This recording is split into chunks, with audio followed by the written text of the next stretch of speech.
کہ یہ آپ نے جو ہے نا ان بتوں کو چھوڑنے کے لیے راضی نہیں ہے وہ اس کا نام ایک کا لکھا ہوا ہے ودم ولا سعان ولا یغوسا و یعوقا و نصرا. یہ 4-5 ان کے بتوں کے نام بھی یہاں قرآن پاک نے بتایا کون کون سے انہوں نے دیوی دیوتا جو بنائے ہوئے تھے جن کی وہ پوجا کرتے تھے ان کو چھوڑنے کے لیے تیار نہیں تھے. تو نوح علیہ السلام کہتے ہیں کہ میری اس دعوت کے نتیجے میں ولا تزد الظالمین الا ضلالا کہ ان کی گمراہی میں ہی اضافہ ہوا ہے, یہ نیکی کی طرف تو بالکل بھی نہیں آ رہے. اچھا اب بالکل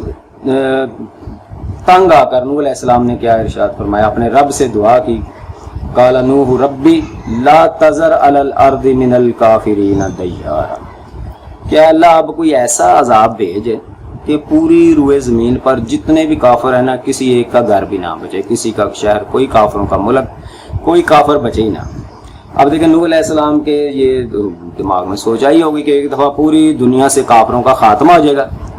تو پھر جو ہے آنے والی جو نسل انسانی ہے وہ تو اللہ کے دین پر چلنے والی ہوگی, وہ تو سارے کے سارے تا قیامت نیک ہی پیدا ہوں گے. لیکن اللہ رب العزت کا اپنا سسٹم ہے, بندہ چاہے نبی ہو ولی ہو کچھ بھی ہو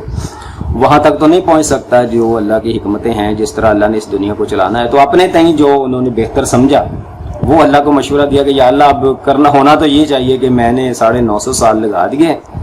تو ان کے کان پر جوں تک بھی نہیں رینگتی, تو اب سارے کے سارے کافر مر جائیں اور دوبارہ سے جو ہے نسل انسانی بڑے اچھے انداز سے جو ہے وہ دنیا میں پھلے پھیلے.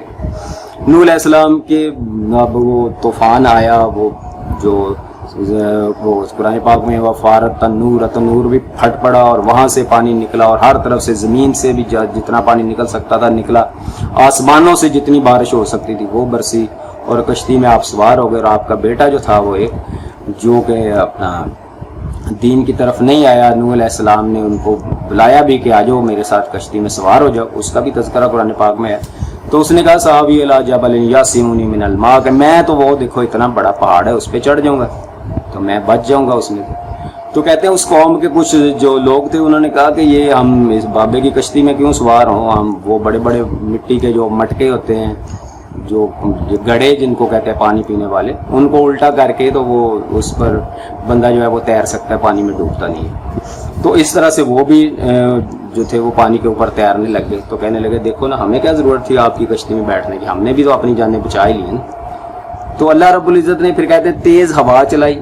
اور وہ ہوا کے زور سے وہ جو مٹکے تھے وہ آپس میں جب ٹکرائے تو وہ سارے ٹوٹ گئے اور وہ کافر وہاں سے غرق ہو گئے. اور جو وہ بیٹا کہتا تھا کہ میں پہاڑ پہ چڑھ جاؤں گا تو اللہ تبارک و تعالیٰ وہ حال بینہم الموج, کہ ایک بہت بڑی موج جو تھی وہ لہر جو تھی پانی کی ان کے درمیان حائل ہوگی. اور اللہ رب العزت نے پھر نوح علیہ السلام سے کہا کہ اس سے بات بھی نہ کر, یہ سمجھ لے کہ تیری نسل سے ہی نہیں ہے. تو اللہ رب العزت نے اس طرح غصے سے کہا کہ اس کے ساتھ بات بھی نہیں کرنی, اس کو دفع ہونے دے. جو چاہے نبی کا بیٹا بھی ہے جو اللہ کے دین پر نہیں چلتا, نبی کی نافرمانی کرتا ہے, تو نوح علیہ السلام سے کہا کہ اس سے تیرا کوئی رشتہ نہیں ہے, اس کو چھوڑ. اچھا جی, بعد میں پھر نوح علیہ السلام کی کشتی جو ہے وہ جودی پہاڑ پر, کچھ لوگ کہتے ہیں ترکی میں ہے, کچھ کہتے ہیں روس میں ہے, وہاں کہیں آ کر وہ کشتی رکی اور وہاں سے پھر نسل انسانی پھیلی. لیکن نوح علیہ السلام نے جو ایک ذہن میں آئیڈیا سوچا تھا کہ بس اب تو بعد میں جو نیک لوگ ہی پیدا ہوں گے اور اللہ رسولوں کو ماننے والے ہوں گے, تو ایسا جو تھا وہ بالکل نہیں ہوا. کیونکہ آدم کی سرشت میں, انسان کی سرشت میں یہ چیز اس کی جبلت میں یہ تھی کہ اس نے تو غلطیاں کرنی ہی کرنی ہیں. تو پھر نوح علیہ السلام کی ہی نسل سے یافس علیہ السلام ہیں جن کے بیٹوں کی نسلیں یہ ادھر روس, چائنا, منگولیا والی سائڈ پہ, اور جو بہت بڑا نام ہم سنتے ہیں یافس علیہ السلام کی نسل سے تھا وہ چنگیز خان, کہ جس نے دنیا میں کھوپڑیوں کے محل بنائے اور پورے پورے قلعے اور پورے پورے شہروں کو تخت و تاراج کیا, آگ لگا دی, فصلوں, جانوروں, بچوں تک کو مارا. تو کہنے کا مقصد یہ ہے کہ اللہ رب العزت کا سسٹم ہے انسان کو بنایا ہوا کہ اس نے تو غلطی پر آنا ہی ہے, پھر اس کو بار بار اصلاح کی ضرورت پڑنی ہے. چاہے ایک بار پوری دنیا سے کافروں کو مٹا دیا جائے, 2 بار مٹا دیا جائے, 3 بار مٹا دیا جائے, پھر شیطان نے بھی اپنا زور لگانا ہے, کیونکہ اس کو تو اللہ رب العزت نے قیامت تک جو ہے وہ مہلت دی ہوئی ہے. اب اللہ کا اس کے ساتھ ایگریمنٹ ہے کہ جاؤ بھی اپنا زور تم لگا لو, میرے بندے جو ہیں وہ میری بات مانیں گے, مجھ پر آئیں گے. وہ اقبال نے بڑا ایک مزیدار شعر ہے کہ ابلیس کو یورپ کی مشینوں کا سہارا،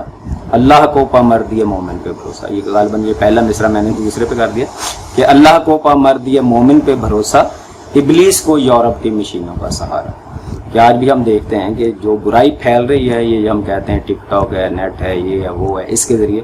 لیکن اللہ کے جو مرد مومن ہیں، اللہ کو ان پر بھروسہ ہے کہ وہ اسی نیٹ کے ذریعے جو ہے وہ اچھائی کی باتیں بھی کر رہے ہیں، لوگوں کو ہدایت کی طرف بھی لا رہے ہیں. اور ہمارے نوجوان ماشاءاللہ ایسے ایسے بھی ہیں کہ ذرا سی غلطی جو ہے وہ لوگوں کی پکڑتے ہیں اور اس کو ہائی لائٹ کرتے ہیں. اب وہ دور نہیں ہے کہ ایک پی ٹی وی اور آپ بیٹھے ہیں، قوم سے خطاب کیا اور چل بھی جو آپ کے دل میں آیا، اور کیمرہ جو ہے وہ صدر مملکت اور وزیر اعظم کے گرد گھوم رہا ہے اور جو مرضی لوگوں کو گمراہ کرتے رہیں.